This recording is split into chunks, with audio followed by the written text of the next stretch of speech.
আজকের দিনে দু একটি কথা বলার জন্য এবং এখানে শুধু প্রধান অতিথির নামকে অলঙ্কিত করার জন্য আমি আসিনি, আমি দু একটি কথা বলার জন্য এনেছি।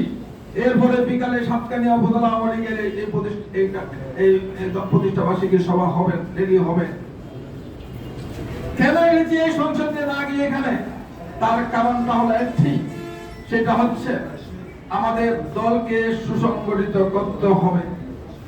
অনেকে বক্তব্য দিয়েছেন দলকে সুসংগঠিত করার জন্য। আমি পার্লামেন্ট সদস্য হিসাবে দায়িত্ব নিয়েছি, শুধু পার্লামেন্টে আইন পাস করবো সেটার জন্য নয়, এবং অবকাঠামো রাস্তাঘাট উন্নয়নের জন্য নয়।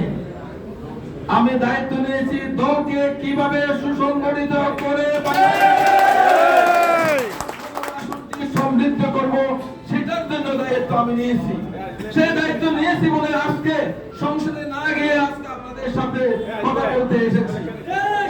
আমি আশা করি আপনারা আমাদের এই গুরুত্বপূর্ণ বিষয়টি আপনারা জানতে পেরেছেন এবং আজকে আমাদের দায়িত্ব করতে, যদি মাননীয় প্রধানমন্ত্রী আওয়ামী লীগ দক্ষিণ এশিয়ার বৃহত্তম দল আওয়ামী লীগের নেতৃত্ব দিচ্ছেন, মাননীয় প্রধানমন্ত্রী সভানেত্রী হিসাবে নেতৃত্ব দিচ্ছেন, প্রধানমন্ত্রী হিসাবে দায়িত্ব পালন করছেন, তিনি যেভাবে পরিশ্রম করে দায়িত্ব মনে করে সে বঙ্গবন্ধুর সে বাংলাদেশকে সামনে নেবার জন্য যেভাবে কাজ করে যাচ্ছেন, আমরা কি করতেছি? আমরা নিজেকে নিজে প্রশ্ন করি, আমরা কি করতেছি? জনগণের জন্য, দলের জন্য, দেশের জন্য আমরা কি করতেছি? এই প্রশ্নটা আমরা যদি দায়িত্বশীল, এখানে যারা আসছেন আমি জানি সকলে দায়িত্বশীল। এখানে ইউনিয়নের আওয়ামী লীগের সভাপতি, সাধারণ সম্পাদক, অঙ্গ সংগঠনের নেতৃবৃন্দ এবং আরো নেতৃবৃন্দ এসেছেন, আমাদের ওয়ার্ডের নেতৃবৃন্দরা এসেছেন, আমাদের উপজেলা নেতৃবৃন্দরা এসেছেন, নির্বাচিত চেয়ারম্যানরা এসেছেন, এখানে সভাপতি আছেন, সাধারণ সম্পাদক আছেন। তারা আমাদেরকে নিজেরা আমরা প্রশ্ন করি, যদি আমাদের নেত্রী, যদি আওয়ামী লীগের নেতৃত্বে আপনি দেশ যখন এতটুকু সামনে গিয়েছেন, তাহলে আমরা কি করতেছি? আমাদের দায়িত্ব কর্তব্য হবে এখন আমরা সেই নেত্রীকে সহযোগিতা করব। সহযোগিতা কি টাকা দিয়ে না, সহযোগিতা হলো দলকে সুসংগঠিত করে, দলের জন্য নিবেদিত হয়ে কাজ করে। আমি যারা নেতৃত্ব দিচ্ছেন সকলের কাছে আহ্বান জানাচ্ছি, এই আহ্বান জানানোর জন্য আমি এখানে এসেছি। আপনারা দেখেছেন এই রিসেন্টলি নির্বাচনে আমরা ঢাকায় বসে বিপ্লব বড়ুয়া সহ একটা চিন্তা করেছি, আমরা একটা আওয়ামী লীগের কাউকে এখানে আমরা সভাপতি হিসাবে, চেয়ারম্যান হিসাবে নির্বাচিত করা আমাদের প্রয়োজন। সেই কারণে আমরা অন্য কেউ যদি নির্বাচন করতে চাইলেও আমরা সমর্থন দিতে পারি না এবং পারবো না, দিব না। সেই কারণে এখানে এই দাবিদার হলো দুইজন, আওয়ামী লীগের সভাপতি, উপজেলা আওয়ামী লীগের এবং সাধারণ সম্পাদক। এই দুইজনকে নিয়ে বসে আমরা চিন্তা করে তারা দুজনের মধ্যে একমত হয়ে আমরা খুরশেদ সাহেবকে এখানে উপজেলা চেয়ারম্যান হওয়ার জন্য আমরা নির্ধারণ করেছিলাম আমার বাসায় বসে বিপ্লব বড়ুয়া সহ। কিন্তু দুর্ভাগ্য হলো সত্য, আমাদের আশানুরূপ আমরা ফলাফল হতে পারি নাই এবং সেটা আমি মনের মধ্যে খুব দুঃখ প্রকাশ করতেছি। কিন্তু না পারার কারণে শুধু আমাদের দল নয়, না পারার কারণে হচ্ছেন আমার নির্বাচনে যেভাবে অন্য দল জনগণকে, পাবলিককে, সাধারণ পাবলিককে ভোট দিতে বাধা দিয়েছিল, নতুবা তো সেই নির্বাচনে যদি এই করাপশন পার্টি, এই দুর্নীতিবাজ পার্টি যদি পথে পথে বাধা না দিত, বিভিন্ন সেন্টারে যদি সন্ত্রাসমূলক বোমাবাজি বা ইত্যাদি বাজি না ফুটাতো, তাহলে সাধারণ মানুষ ভোট দিতে আসতো 100% সত্য। আপনারা দেখেছেন ফতুয়ার মাঠে কি ধরনের জনসমাবেশ হয়েছিল, কিন্তু শেষ জনসমাবেশ অনুসারে সেখানে তারা ভোট দিতে আসতে পারে নাই এই প্রতিবন্ধকতার কারণে। আমাদেরকে সেটা রোধ করতে হবে। তারা নির্বাচন করবেন না, আবার প্রতিবন্ধকতা কেন করবেন? যদি প্রতিবন্ধকতা না করত, আমার বাক্সে আমার নামে 2 লক্ষ ভোট আমাদের জরিপে এসেছেন আমরা 2 লক্ষ ভোট পাবো সরকার লোহাগাড়ায় মিলে, কিন্তু তা আশানুরূপ হয় নাই। না হওয়ার কারণ হচ্ছেন আমাদের দলেরা যথেষ্ট কাজ করেছেন, আমি কাউকে দোষারোপ করতে পারবো না। সংঘবদ্ধভাবে কাজ করেছেন, লোহাগাড়া বেশিভাবে কাজ করেছেন, কিন্তু আমরা আশানুরূপ আবার ভাই নাই। ওনাদের বাধার প্রতি ওনারা বাধা দেওয়ার কারণে অবৈধভাবে বাধা উপজেলা নির্বাচনে ঠিক তদ্রূপ এবং বলেছেন আমরা নির্বাচন করব না, আমরা এইভাবে করব না, না করেন এবং আমাদেরকে সেভাবে নির্বাচন জিনিসে আমরা অংশগ্রহণ করলেন এবং অংশগ্রহণ করলেন বিভিন্ন জায়গায় জায়গায় গিয়ে বিভিন্ন টাকা সরাসরি ঘটালেন। তারপর আল্লাহর রহমত আমরা কামিয়াব হয়েছি। তো এই জন্য আমি আপনাদেরকে বলছি আমাদেরকে সতর্ক হয়ে যেতে হবে এবং সতর্কতার সাথে আমাদেরকে এগিয়ে নিয়ে যেতে হবে। দলকে আপনারা সাজাবেন, দলকে আমাদের বিভিন্ন সম্মেলন বা যে কোনো ভাবে দলকে আপনারা আবার নতুন করে সাজান। আমি অঙ্গ সংগঠনে যারা আছেন তাদেরকে অনুরোধ করব আপনারা আপনাদের দলকে সাজান এবং সাজিয়ে আমরা একতাবদ্ধ হয়ে আমরা এক প্ল্যাটফর্মে দাঁড়িয়ে আমরা সাতকানিয়া লোহাগাড়া এই আওয়ামী লীগকে আমরা সমৃদ্ধ করি। সেটা হচ্ছে আমার দায়িত্ব, আমার চাহিদা, আমার এটাই হচ্ছে আমার বড় দায়িত্ব, আমার দায়িত্ব কর্তব্য। এটাই জন্য আমি এই রাজনীতিতে এসেছি। আমার নতুবা কোনো চাওয়া পাওয়া নাই এবং এখনো নাই, বিগত দিনও ছিল না। আমি দিয়েছি, কোনো গ্রহণ করিনি। যে কোনো জায়গায় আমি উপজেলা নির্বাচনের আগেও দিয়েছি, উপজেলা নির্বাচনের সময়ও দিয়েছি, পরেও দিয়েছি এবং এখনো দিচ্ছি। আমার দায়িত্ব কারণ দিচ্ছি, অন্য কিছু নয়।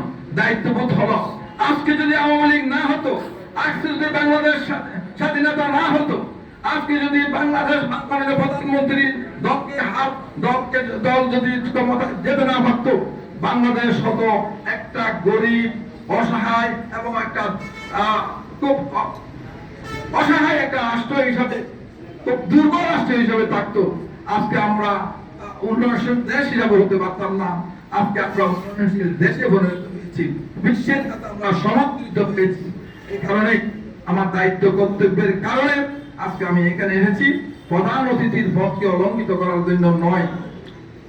দ্বিতীয়ত হচ্ছেন আমার আগামীতে আমি কাজ করে যাব, আমার সহযোদ্ধা পেয়েছি এবং আপনাদেরকেও পেয়েছি এবং এখানে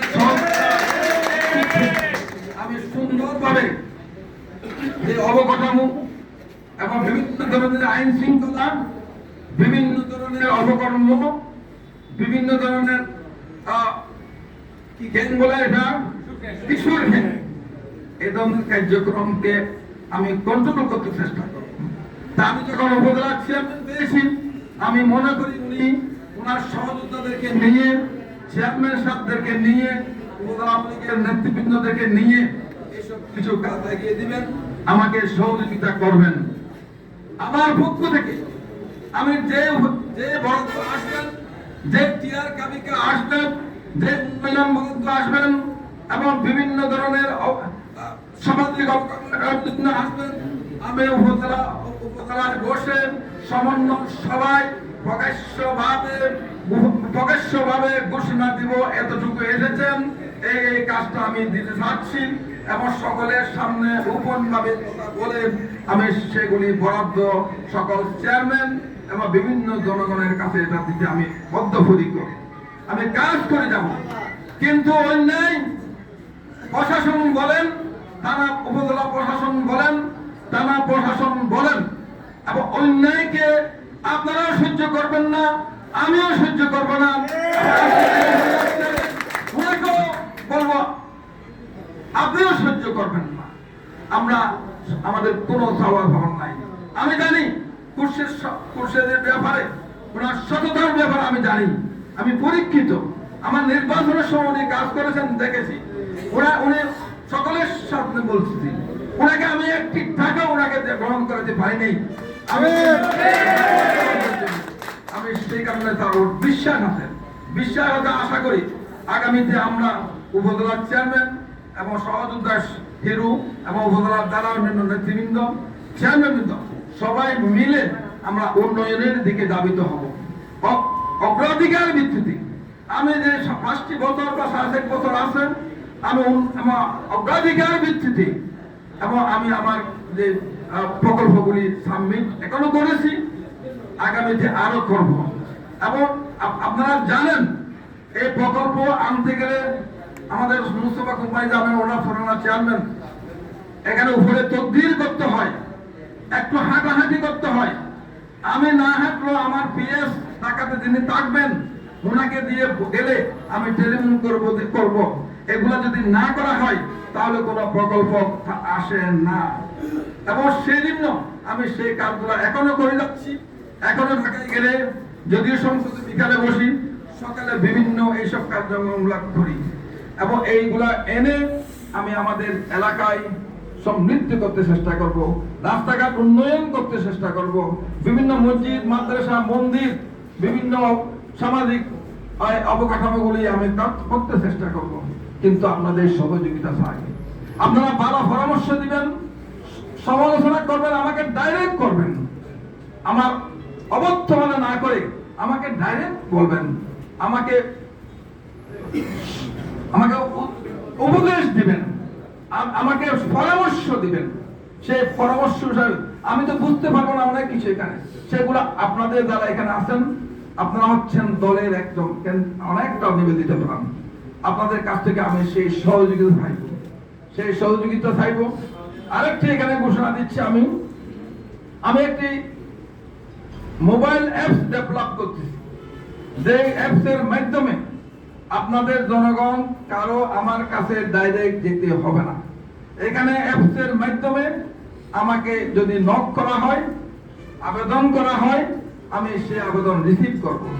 কারণ এই আবেদনটা একদম ফর এক্সাম্পল আমার নলকূপ, শত শত নলকূপের জন্য আমার পিছনে দৌড়ে হয়তো সাতকানিয়া এ বাড়িতে যাই, নতুবা শহরের যাই, আমি থাকি না, আবার যাবেন একটা নলকূপের জন্য বা একটা রাস্তার উন্নয়নের জন্য, একটা মসজিদের সংস্কারের জন্য যাবেন, কিন্তু আমাকে দেখা হয় না। কারণ আমি ঢাকা থাকবো বা আর জায়গায় থাকবো, তাহলে একটা কষ্ট পাচ্ছে। এই জন্য আমি একটা অ্যাপস ডেভেলপ করতেছি, আমার ছেলে একটা অ্যাপস ডেভেলপ করে দিচ্ছে। সেই অ্যাপস এর মাধ্যমে আপনারা এখান থেকে আপনারা আবেদনটি দিয়ে দিলে সেখানে আমি পেয়ে যাব এবং সঙ্গে সঙ্গে উত্তরও পেয়ে যাবেন। ওখানে ওই অ্যাপসে উত্তরে এসে যাবে এবং ধারাবাহিকভাবে যিনি আগে আবেদন করেছেন সে আবেদন অনুসারে, যেমন ফর এক্সাম্পল আগে আসতো একজন এমপির নামে 223টি ডিপ টিউবওয়েল আসতো, এখনো আসেনি। কিন্তু এখানে শত শত আবেদন ভরে গেছে। তা আমি সেটা হবে অগ্রাধিকার ভিত্তিতে। এবং অনেকে মসজিদের জন্য, অনেকে মন্দিরের জন্য আবেদন করেছেন, রিটার্নিং ওয়ালের জন্য আবেদন করেছেন। তাহলে অগ্রাধিকার ভিত্তিতে যা হবে তা হবে। তো আমি কি করে করবো? আমি অ্যাপসের